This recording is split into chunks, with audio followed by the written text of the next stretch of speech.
Hoy vamos a hablar del tema capitalismo y ciudadanía. Es un tema que tiene que ver con un proyecto político del que nació eso que es nuestra sociedad moderna, nuestra sociedad actual, que es lo que podríamos resumir como el proyecto político de la Ilustración. La Ilustración fue este movimiento filosófico que, que acompañó a lo que se llaman las revoluciones burguesas, ese movimiento filosófico en el que pensaron Rousseau, Montesquieu, Diderot, Locke, en Alemania Wolff, Kant, ¿no? Según estaba previsto por este proyecto político, pues lo que deberíamos de tener actualmente, según los planes previstos, debería de ser una república cosmopolita en Estado de Derecho, es decir, un imperio de la ley en el marco de una república capaz de englobar el planeta entero. El resultado ha sido ciertamente inesperado, ha sido enteramente distinto y hace falta preguntarse por qué. Y creemos que este proyecto, que es el proyecto político de la ciudadanía, el proyecto político de la Ilustración, el proyecto político de los derechos humanos, pues quedó interferido por un sistema económico que es del que también vamos a hablar hoy, al que deberíamos de llamar sistema capitalista, un sistema que también fue estudiado por otro tipo de pensadores, fundamentalmente los economistas políticos y fundamentalmente por Marx, que escribió una obra inmensa que se llamaba El Capital. Vamos a intentar reflexionar, sobre esta interferencia entre las exigencias de la ciudadanía, por una parte, y la realidad del capitalismo, por otra. El proyecto político de la Ilustración se podría resumir, en la idea de construir una sociedad por medios políticos, es decir, que la política sea capaz de instituir sociedad. ¿A partir de qué? A partir de un espacio al que llamamos precisamente espacio político, un espacio para la argumentación y la contraargumentación ciudadana, es decir, una asamblea de personas discutiendo que argumentan y contraargumentan leyes, plasman en legislaciones los resultados de su argumentación y a partir de ahí enderezan el curso de la realidad, el curso de las cosas, el curso histórico, enderezan la realidad, en definitiva, la sociedad, según las exigencias de este conjunto legislativo al que llamaríamos derecho. Es decir, el Parlamento hace leyes y la sociedad obedece. Esta idea es lo que podríamos resumir en la idea de un Estado de Derecho o, como dicen los anglosajones, un imperio de la ley, que impere la ley. Esto es lo que los jacobinos también en Francia establecieron como el proyecto político de la modernidad, resumido en la frase que gobiernen las leyes y que no gobiernen en cambio los hombres. Es decir, que gobiernen las leyes y no los hombres quiere decir que no haya ningún hombre por encima de la ley y que no haya ningún hombre que pueda obligar a los demás a que su palabra sea la ley. Es decir, que toda palabra tenga que pasar por un espacio de contraargumentación ciudadana, a partir de la cual, mediante unos artilugios institucionales, podríamos decir, esta es la idea básica de lo que llamamos Estado de Derecho, y lo conocemos bien porque es la teoría de nuestras democracias constitucionales, podríamos decir. Unas democracias constitucionales que, por ejemplo, en el continente europeo, han sido la norma de la que Europa se ha sentido siempre tan orgullosa. De eso, esto es la teoría, naturalmente la práctica vamos a ver que puede ser muy distinta y sobre eso vamos a reflexionar. Pero reflexionando todavía sobre la teoría, es decir, sobre qué significa esto de un Estado de Derecho, de una democracia constitucional, podemos hacer referencia a una idea fundamental que siempre está a la base de este proyecto político, que es la idea de que en el centro de la ciudad haya un espacio vacío, un lugar que sea una especie de nada, un lugar vaciado de todo, que va a ser precisamente lo que llamaremos el espacio de la ciudadanía. A partir de ese lugar, que es en definitiva donde se asienta la Asamblea para la argumentación y la contraargumentación, se elabora una Constitución y esa Constitución pues hace referencia a una carta que se dictó en su momento en la Revolución Francesa, que actualmente es la Declaración Universal de los Derechos Humanos, en su momento fue la Declaración de los Derechos del Hombre y del Ciudadano, y que en su formulación actual, en su formulación de la ONU, en su formulación de 1948, en su artículo 2, pues precisamente lo que hace es instituir este lugar vacío. Establece este lugar vacío mediante un artículo que todos hemos oído muchas veces, un artículo que, bueno, lo voy a leer, a todos nos sonará, y que marca la pauta precisamente de todo el edificio jurídico de la Declaración de los Derechos Humanos y también la pauta de todos los ordenamientos constitucionales que necesariamente hacen siempre actualmente referencia a los derechos humanos. El artículo 2, en la formulación de 1948, dice así: toda persona tiene los derechos y libertades proclamados en esta declaración sin distinción alguna, vemos aquí un sin, una negación, sin distinción alguna de raza, color, sexo, idioma, religión, opinión política o de cualquier otra índole, origen nacional o social, posición económica, nacimiento, puntos suspensivos o cualquier otra condición.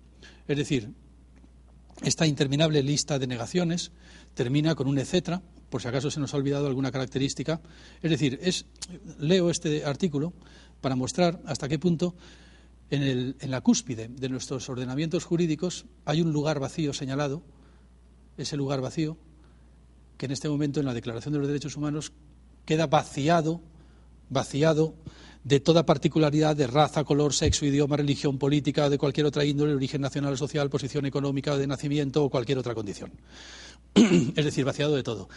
Solamente hay que pensar, por ejemplo, que si un antropólogo quisiera estudiar una sociedad y se le dijera, bueno, me vas a estudiar esta sociedad, pero me lo vas a estudiar sin tener en cuenta ni la raza, ni el color, ni el sexo, ni el idioma, ni la religión, ni la opinión política, ni de cualquier otra índole, ni el origen nacional, ni social, y además que sin tener en cuenta cualquier otra condición, y además, etcétera. Bueno, pues evidentemente el antropólogo diría, bueno, entonces no puedo estudiar nada.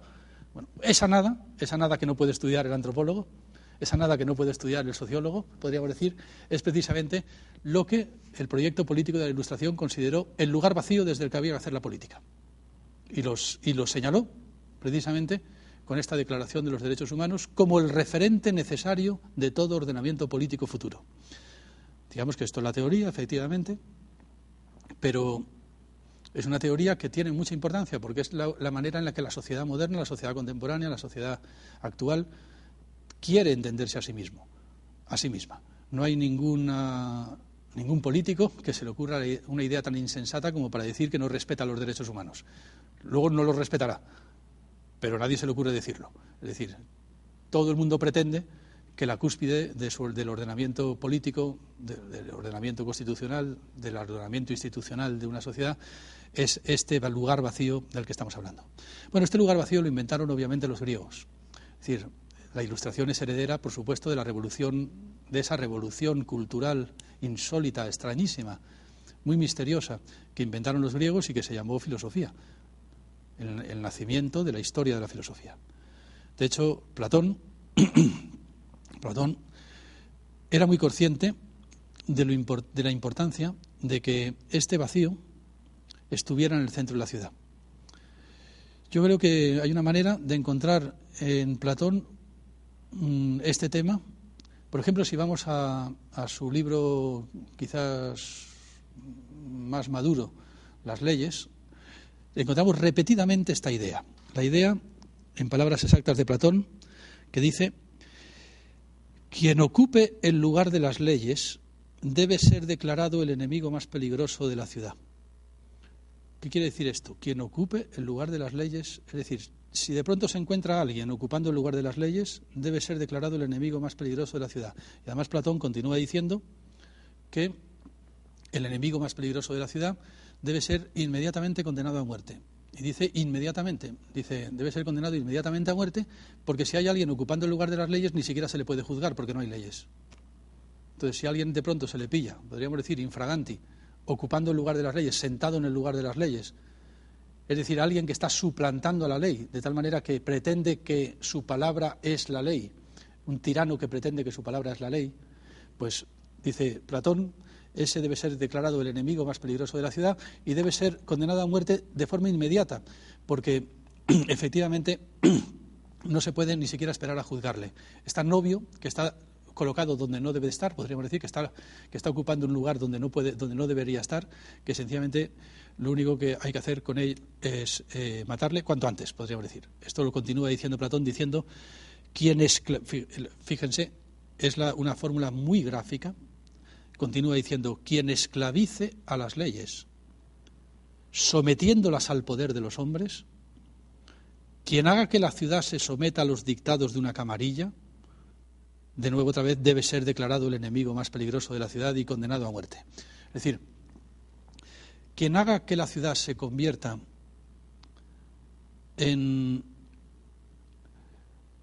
un sistema político ocupado por una camarilla, por un grupo de personas que pretenden que su palabra es ley, es decir, quien esté ocupando el lugar de las leyes, la frase de Platón es muy bonita, quien esclavice a las leyes sometiéndolas al poder de unos cuantos hombres, ¿no?, una camarilla, debe ser declarado el enemigo más peligroso. Bueno, pues fíjense que estos textos de Platón reaparecen prácticamente idénticos, sin modificación, en la Constitución jacobina de 1793, en la Revolución Francesa.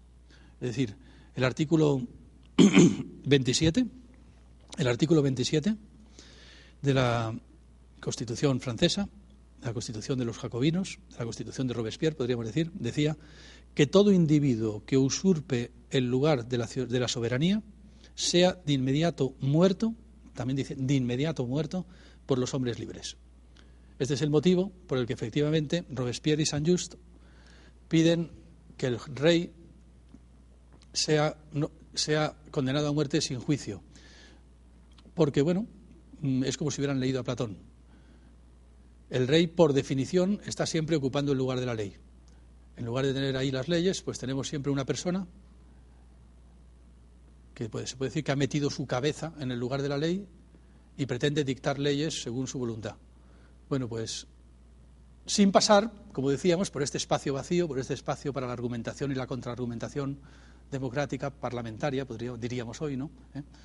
Bueno, pues el rey es por definición esa persona que siempre tiene la cabeza donde no debe de estar. Dice, esa cabeza hay que cortarla, y para eso efectivamente los jacobinos inventaron un instrumento de cortar cabezas que era la guillotina. Es decir, digamos que la Declaración de los Derechos Humanos siempre va acompañada por el otro lado de eso, que es la guillotina. Por una cara es la Declaración de los Derechos Humanos, por la otra cara es la guillotina. Este artículo de la Constitución, este artículo de la Declaración de los Derechos Humanos,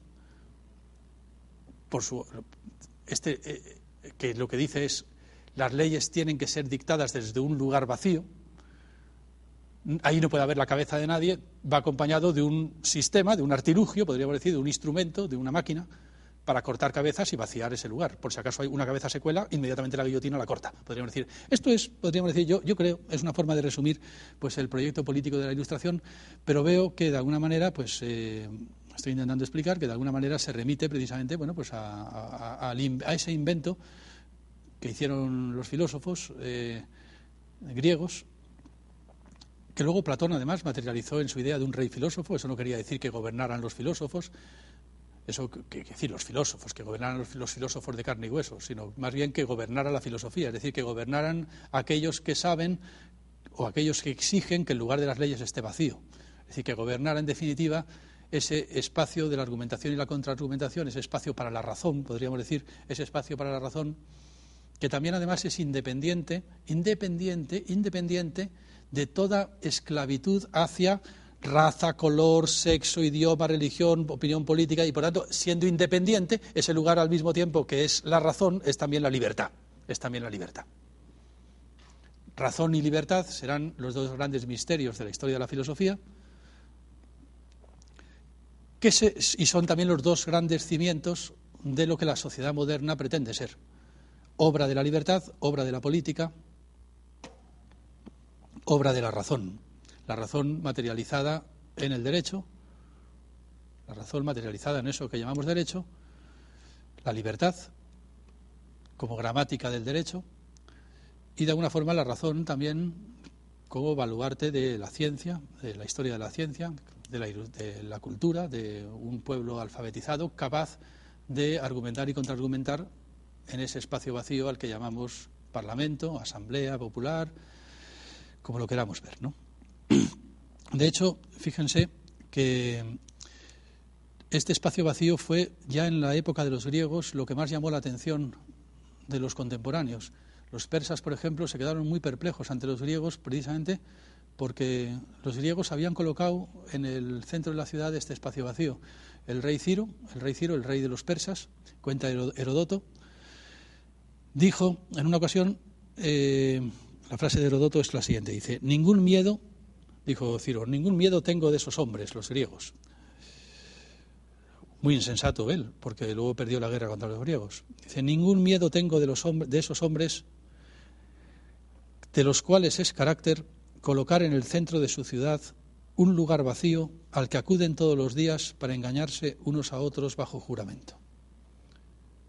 No tengo ningún miedo de esos hombres que han tenido la peregrina idea, la estúpida idea, la idea tan disparatada de colocar en el centro de su ciudad un lugar vacío al que acuden todos los días para engañarse unos a otros bajo juramento. Dice el rey Ciro: esos tíos no tienen sentido, no se les puede tener miedo, son unos insensatos, han construido una ciudad insensata.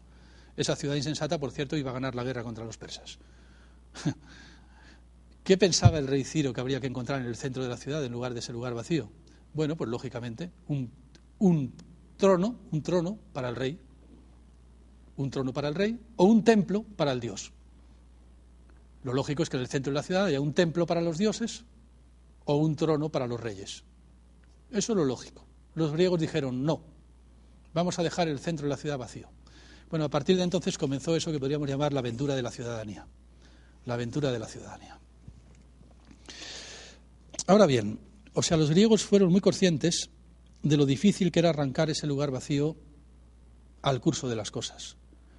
De lo difícil que era, podríamos decir, arrancar ese lugar vacío a la historia por una parte y a la naturaleza por otra. Es decir, había que arrancar ese lugar vacío a los persas, por ejemplo, pero también había que arrancar ese lugar vacío a las propias fuerzas internas de la sociedad griega que querían ocuparlo. También había que arrancar ese lugar vacío, había que abrir un espacio contra la naturaleza, que constantemente pretendía invadir también ese lugar vacío. Porque naturalmente para argumentar y contraargumentar en un lugar vacío hace falta que ese lugar esté vacío, pero vacío sobre todo de terremotos, de tempestades, es decir, conviene incluso que tenga un techo para que no llueva, es decir, la naturaleza está constantemente invadiendo ese lugar vacío en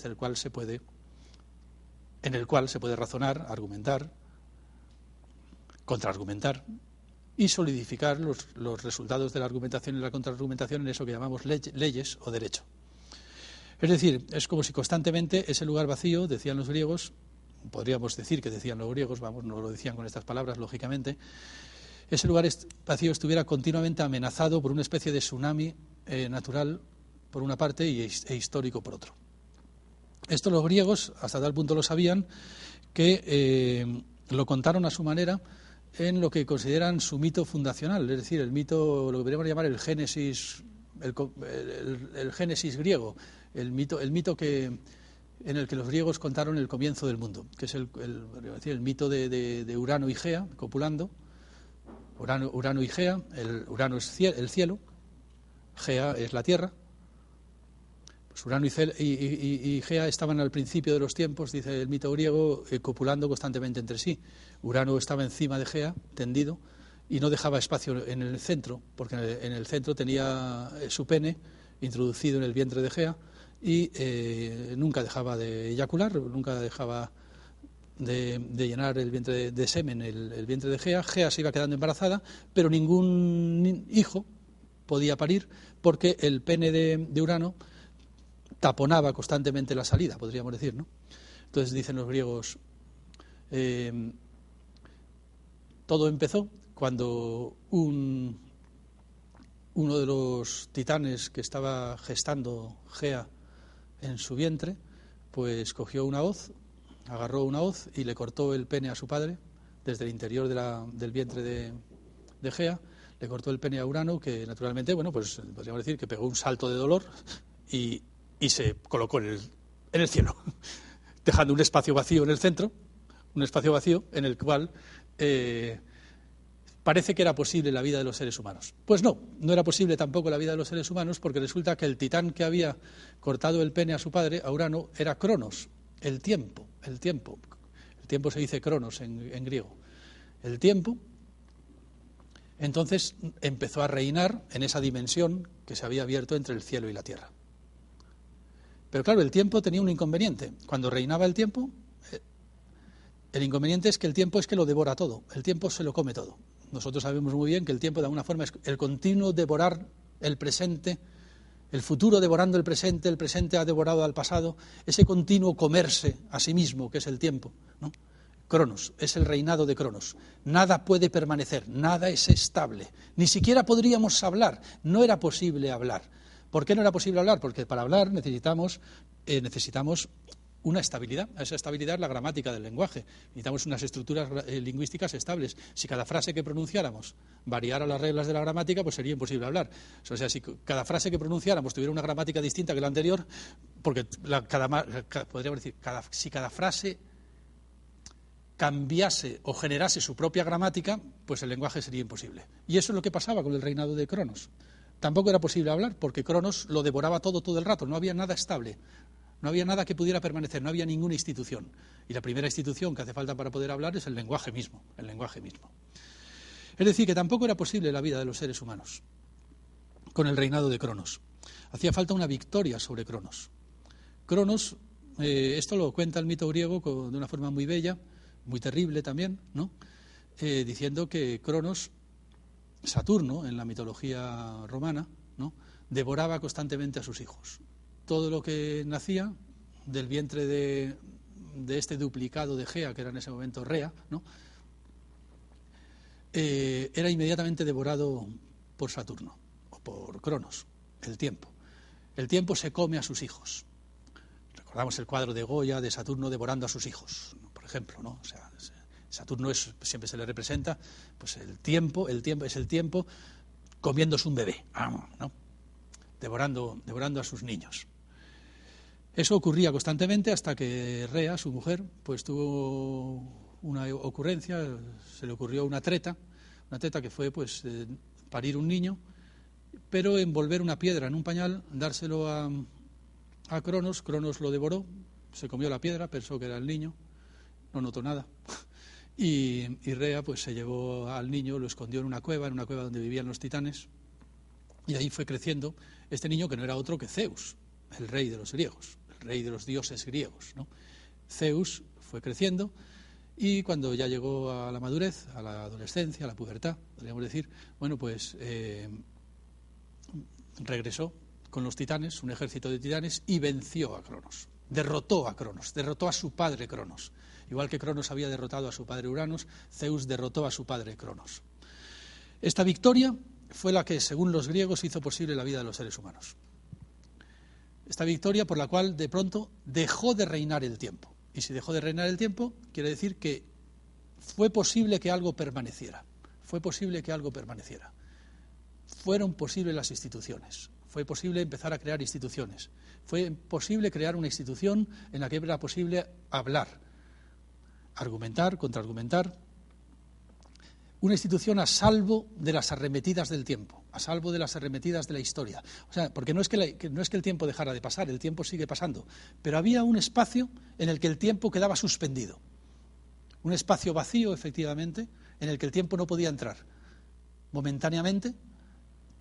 Es decir, estamos aquí en este espacio en el que no pasa nada, y como no pasa nada podemos hablar, y por tanto vamos a argumentar, vamos a contraargumentar, y a partir de aquí van a salir leyes. Y esas leyes van a tener más autoridad que el tiempo. Porque si el tiempo hace a las cosas encajar unas con otras, nosotros vamos a encajar el encajar de las cosas unas con otras con lo que debe ser. Es decir, una cosa es que el pez grande se coma al chico, y otra cosa es que haya una ley que diga que el pez grande no se debe comer al chico. Es decir, se trata de que las leyes tengan más autoridad que el tiempo. Bueno, este proyecto precioso, este proyecto de la filosofía, fue recogido efectivamente por la Revolución Francesa como la gran victoria de la filosofía, en la que era posible una nueva sociedad en la cual el derecho tuviera más autoridad que el tiempo. el derecho tuviera, la ley, la libertad tuviera más autoridad que el tiempo. La libertad, ese vacío que es capaz de argumentar y contraargumentar, y ese vacío que es capaz de consolidar sus conclusiones en leyes, obliga al tiempo a cumplir la ley, obliga al curso de las cosas, obliga al sucederse de las cosas a cumplir la ley. Eso se llama actualmente poner las cosas en estado de ley, poner las cosas en estado de derecho. Ese es el proyecto tan bello que hemos heredado de Grecia y que efectivamente los jacobinos de la Revolución Francesa pues plasmaron con la Declaración de los Derechos Humanos y la Constitución, ¿no? Fíjense que Voltaire, también otro ilustrado francés muy importante, aprovecha una coyuntura de este tipo para definir precisamente lo que debemos entender por razón. Razón. ¿Qué entendemos por razón? Porque todo el mundo cree que sabe lo que es la razón, pero luego no es tan fácil saber lo que es. Luego los filósofos resulta que cuando tienen que explicar lo que es la razón se lían mucho. Bueno, Voltaire da una definición preciosa que nos viene muy bien en estos momentos. Dice, razón es aquello en lo que todos los hombres están de acuerdo cuando están tranquilos. Razón es aquello en lo que todos los hombres están de acuerdo cuando están tranquilos. Es decir, es la confianza ilustrada de que cuando los hombres están tranquilos, es decir, cuando no tienen una amenaza natural o histórica encima, bueno, pues tienden a ponerse de acuerdo. Bueno, pues aquello en lo que todos los hombres estén de acuerdo cuando están tranquilos, hombre, desde luego, si tienes unos traficantes de esclavos esclavizándote mientras tanto, o tienes a Napoleón aplastándote, o tienes un acontecimiento histórico, o tienes, no sé, a Bush disparándote bombas, o tienes no sé, o estás metido en una guerra civil, entonces ahí nadie está tranquilo. Entonces ahí no se razona, ahí más bien se insulta, se mata, en fin, se utiliza la palabra para otros fines. Voltaire dice, pero si hemos conseguido abrir un espacio vacío para ocuparlo con razones, para que los hombres puedan hablar entre sí tranquilos, los hombres tenderán a ponerse de acuerdo entre sí. Y los acuerdos a los que lleguen, eso será lo que podamos llamar razón, precisamente, lo que podamos llamar razón. Bueno, pues muy tranquilos, efectivamente, podemos comenzar por decir que todo hombre tiene los derechos proclamados en esta declaración sin distinción alguna de raza, color, sexo. Es decir, si claro que naturalmente no llegas a esa conclusión si hay unos esclavistas que te están intentando esclavizar porque eres negro, si hay unas dinámicas sociales patriarcales que te están intentando esclavizar porque eres mujer, etcétera, etcétera, etcétera. No. Si no estás tranquilo, no llegas a esa conclusión. Pero si estás tranquilo, llegas a la conclusión, esa es la confianza de la Ilustración al menos, de que todos los hombres tienen los derechos proclamados en esta declaración sin distinción alguna de raza, color, sexo, etcétera, etcétera, etcétera. Bien, pues es aquí, efectivamente, donde hay que buscar las claves de por qué la aplicación del proyecto político de la Ilustración, sin embargo, tuvo resultados tan inesperados, tan paradójicos, tan fatales, tan nihilistas, tan catastróficos como los que nos encontramos actualmente. Porque todo el mundo dice, somos herederos de la Ilustración, y por tanto Obama es heredero de la Ilustración, la invasión de Irak fue heredera de la Ilustración, la cultura occidental imperialista es heredera de la Ilustración. Bueno, pues yo pretendo más bien abrir el camino para plantear lo contrario. No es verdad que sean herederas del proyecto político ilustrado, porque el proyecto político ilustrado se puede decir que quedó fracasado, mejor dicho, no quedó fracasado, quedó derrotado por un golpe de Estado sangriento, en el cual se guillotinaron también a muchas personas, muchas más de las que guillotinó Robespierre, por cierto, que fue el golpe de Estado girondino y después, después el golpe de Estado de Napoleón y después la Restauración, etcétera, etcétera. Es decir, en realidad, la Ilustración, para mí, es un proyecto político fracasado y derrotado, pero no fracasado por sus límites internos, sino fracasado por una derrota sangrienta. Y, por tanto, no podemos decir en absoluto que lo que tenemos actualmente, eso que llamamos cultura occidental, sea la herencia del proyecto político de la Ilustración, porque por ese camino nos hacemos un pésimo negocio, que es, para empezar, obviar el hecho histórico incontestable de que el proyecto político de la Ilustración fue guillotinado, fue derrotado por las fuerzas de la reacción. Bien, esa idea, que ha sido muy famosa en el siglo XX, a lo largo del siglo XX ha sido muy famosa y todavía hay mucha gente en el siglo XXI que la defiende en los círculos académicos de la filosofía europea.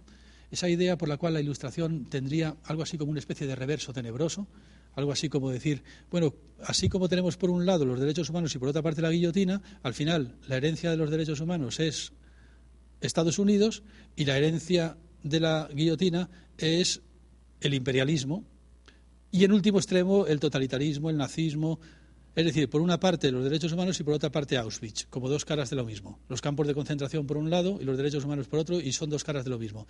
Esta idea, que ha tenido mucho éxito en la filosofía del siglo XX y también en la filosofía del siglo XXI, para mí es un gravísimo error. Creo que en absoluto son dos caras de la misma moneda. Son dos realidades enteramente distintas. Lo que encontramos por un lado como el proyecto político de la Ilustración y por otra parte como ese supuesto reverso tenebroso.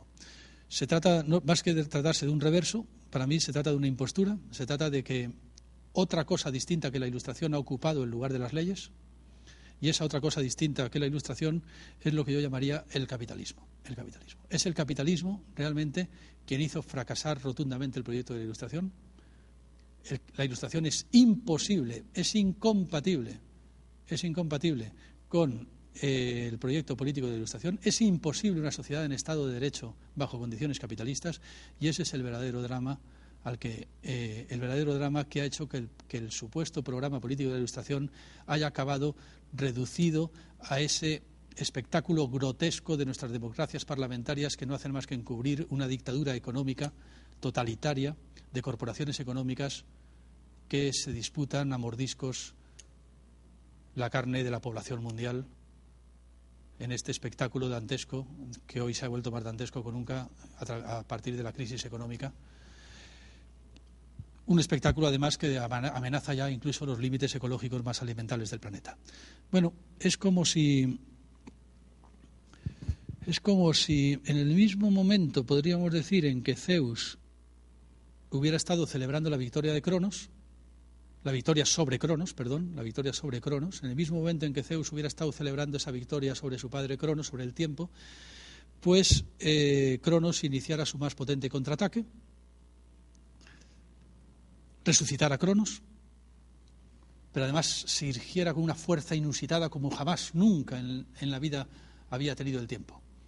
Es algo así como la segunda parte, ¿no? Cronos, la venganza de Cronos, segunda parte. Eso es el argumento de una película posible, una especie de película de Hollywood. Cronos 2, la venganza. Eso es el capitalismo. El resurgir de Cronos. Cronos de nuevo tomando la palabra, con más fuerza que la argumentación ciudadana, es decir, haciendo imposible la argumentación y la contraargumentación, haciendo imposible la tranquilidad, haciendo imposible el espacio político, llenando enteramente el espacio político de la ciudadanía, llenando enteramente el espacio político parlamentario con corporaciones económicas, dictatoriales, sin ningún control parlamentario, llenando actualmente el espacio político con esa realidad fuera de todo control parlamentario que se llama, que los medios de comunicación llaman los mercados, unos mercados que no solamente no argumentan y no contraargumentan con ninguna legitimidad democrática, sino que es que ni siquiera negocian ya a un ritmo humano comprensible, porque es que resulta que estos mercados funcionan ya en los edificios de la bolsa a una velocidad tan vertiginosa que el género humano ni siquiera puede seguir. En este momento los brokers ya no funcionan desde podríamos decir, su pellejo humano. Tienen unas máquinas, hay unas maquinarias capaces de controlar derivados financieros, capaces de controlar el mercado de futuros, que hacen a veces miles, decenas de miles, creo, no sé si millones de operaciones bursátiles por minuto. Es decir, que en un segundo puede haber decenas de miles de operaciones bursátiles hechas por estas máquinas, estos ordenadores potentísimos que compran y venden el futuro, compran y venden derivados que manejan el futuro de la población mundial. Esos instrumentos financieros son lo más opuesto que puede haber a ese espacio de la tranquilidad de la que nos hablaba Rousseau, de la que nos hablaba Voltaire, para argumentar y contraargumentar y legislar. Ese espacio vertiginoso, tan vertiginoso que va a una velocidad, que va prácticamente a la velocidad de la luz. Ese espacio tan vertiginoso no es, en definitiva, la resurrección del tiempo, la resurrección del reinado del tiempo, la resurrección del reinado de Cronos. Es decir, no sería para los griegos contemplado como la vuelta a la prehistoria, la vuelta a esos tiempos en los que Cronos era todopoderoso, la vuelta a esos tiempos en los que Zeus todavía no había hecho posible la vida de los hombres. Para los griegos, la sociedad actual sería sencillamente el infierno en el que el tiempo era todopoderoso y la palabra no tenía absolutamente ningún poder. De hecho, esto es lo que, de alguna manera,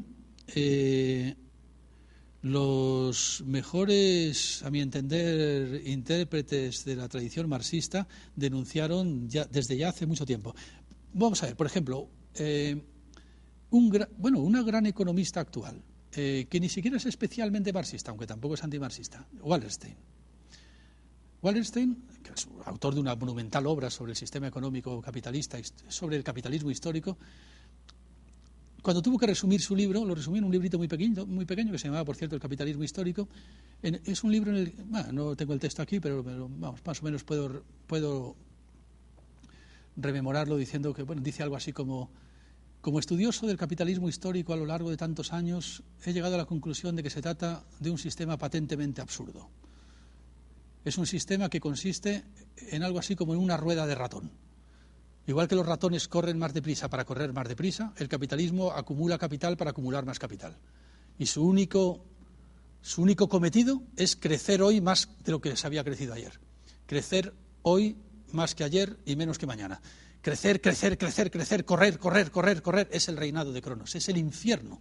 Para los griegos eso era exactamente el mito de Sísifo, subir una piedra por un barranco para que luego nada más llegar arriba volviera a caer otra vez. Ese espacio, ese estar encadenado a un continuo pasar de las cosas, a un continuo volver al punto de partida, estar encadenado en definitiva al tiempo, al vertiginoso, al no poder dejar nada estable, al no poder conservar nada, a esta especie de continuo tsunami. Por eso Benjamin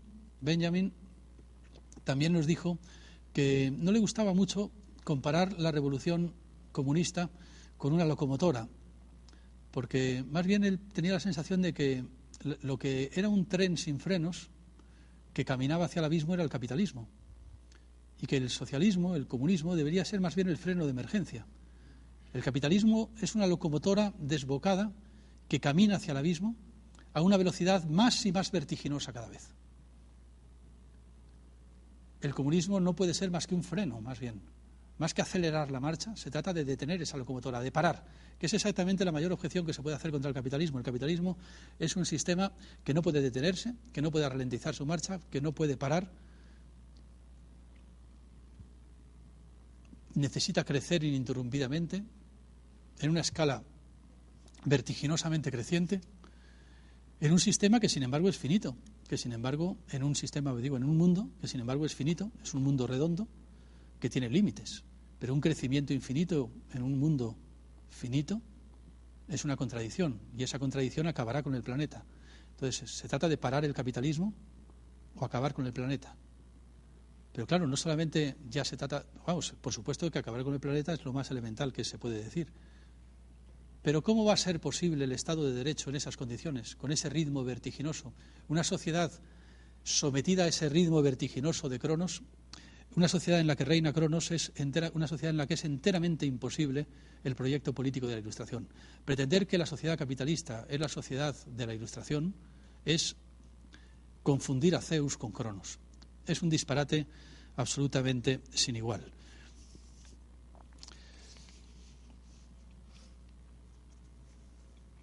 Claro, por eso mismo, y ya para ir terminando, la gran paradoja de la sociedad moderna es que, siendo la única sociedad que se ha querido a sí misma desde el principio, constituida por medios políticos, es sin embargo una sociedad en la que la política está enteramente secuestrada por unos intereses económicos que podríamos decir viajan a la velocidad de la luz de forma absolutamente incontrolable por el espacio de la argumentación y la contraargumentación, es decir, por el espacio de la política. Es la primera sociedad, la sociedad contemporánea, la sociedad moderna, esa sociedad que de alguna forma remite a la Revolución Francesa, es la única sociedad que se ha querido a sí misma construida no a partir de la religión, no a partir de la tradición, no a partir de la costumbre, no a partir, en fin, del conglomerado histórico correspondiente, sino a partir de la palabra, de la libertad y de los instrumentos políticos que la libertad sea capaz de poner en juego. Pues esa sociedad que se ha querido construida políticamente, sin embargo, es la sociedad en la que, paradójicamente, la política tiene menos importancia. La política es más grotesca, más patética. Da pena, da lástima, da vergüenza contemplar a nuestra clase política actual al servicio enteramente de lo que dicen los mercados, contemplar cómo en Europa, esa Europa heredera de Grecia, o que se pretende heredera de Grecia, han sido los bancos financieros, Goldman Sachs, quienes recientemente han impuesto contra la democracia, contra el parlamentarismo, a sus tecnócratas, a sus banqueros, para dictar los recortes sociales que hace falta legislar. Es decir, ¿hasta qué punto las corporaciones económicas, como decía Platón, están esclavizando las leyes? ¿Hasta qué punto las corporaciones económicas, los bancos financieros, están ocupando el lugar de las leyes? En ese ocupar el lugar de las leyes que decía Platón que merecía la pena de muerte inmediata, sin juicio, porque se trataba de o ellos o nosotros. Bueno, pues efectivamente la paradoja es esta. Justamente en el momento en que pareció que triunfaba la filosofía, justamente en el momento en que pareció que triunfaba el proyecto político de la Ilustración, se puede decir que el capitalismo no solamente dio al traste con ese proyecto político, sino que sometió a la sociedad a un reinado vertiginoso de Cronos, mucho más potente, mucho más irracional, mucho más absurdo, mucho más criminal que cualquier otra sociedad precedente. Así vivimos en una realidad de gigantes privados, que lo pueden todo, incluso destruir el planeta, sin consultar a ninguna instancia política. Y ese es el camino que tenemos por delante. Es el camino que tenemos por delante desde hace mucho tiempo y, sin embargo, es también nuestro futuro si no se pone remedio. Es decir, si no logramos de alguna forma que el socialismo efectivamente funcione como un freno de emergencia capaz de ralentizar la marcha para que la palabra, la argumentación y la contraargumentación, la política, la ley, pueda volver a tomar la palabra contra los intereses económicos más poderosos del planeta. Y voy a terminar con un texto para que vean que la situación viene ya de muy lejos. Un texto de Salvador Allende. No es un texto de Salvador Allende. Es más bien las palabras que pronunció Salvador Allende en la ONU en 1972. Le quedaban a Salvador Allende pocos meses de vida. Es un precioso discurso de Salvador Allende en la Asamblea General de la ONU. Aplauden rabiosamente a Salvador Allende, rabiosamente, hasta el punto de que le ocurre como a los directores de orquestas estos que se levanta, saluda, siguen aplaudiendo, se tiene que volver a levantar, volver a saludar, se vuelve a sentar, le vuelven a obligar a saludar otra vez. La Asamblea General de la ONU no paraba de aplaudir y de aplaudir, de aplaudir a Allende. Como digo, a un Allende al que iba a dar muerte inmediatamente, pocos meses después, el general Augusto Pinochet. Las palabras con las que terminó su discurso fueron estas, para que veamos lo actual que eran, lo actuales que suenan hoy en día. Estamos frente a un verdadero conflicto frontal entre las grandes corporaciones económicas y los estados. Los estados aparecen interferidos en sus decisiones fundamentales, políticas, económicas y militares por organismos globales, por corporaciones económicas que no dependen de ningún estado y que no responden ni están fiscalizados por ningún parlamento, por ninguna institución representativa del interés colectivo. En una palabra, es toda la estructura política del mundo la que está siendo socavada. Las grandes empresas transnacionales no solo atentan contra los intereses genuinos de los países en desarrollo, sino que su acción avasalladora e incontrolada se da también en los países industrializados en que se asientan. Es nuestra confianza en nosotros lo que incrementa nuestra fe en los grandes valores de la humanidad, en la certeza de que estos valores tendrán que prevalecer y no podrán nunca ser destruidos. Nunca han sido más oportunas que hoy en día, en el momento actual, en este momento en el que los mercados definitivos se han vuelto definitivamente locos, estas palabras de Allende, esta advertencia terrible de Allende, que además fue tan trágicamente confirmada por la historia del siglo XX. Tenemos que esperar que en el siglo XXI haya alguna manera de detener el reinado de Cronos, de detener el capitalismo en esta huida insensata hacia adelante que nos lleva al abismo. Y la única manera de detenerlo es un anticapitalismo que creo que no puede tener otro nombre que socialismo, un socialismo del siglo XXI, efectivamente, un socialismo del siglo XXI que logre, bueno, pues esa anhelada derrota definitiva del reinado de Saturno, del reinado de Cronos. Y creo que, bueno, vamos a dejarlo por hoy, pues todavía mucho que hablar. Ya me despido de ustedes.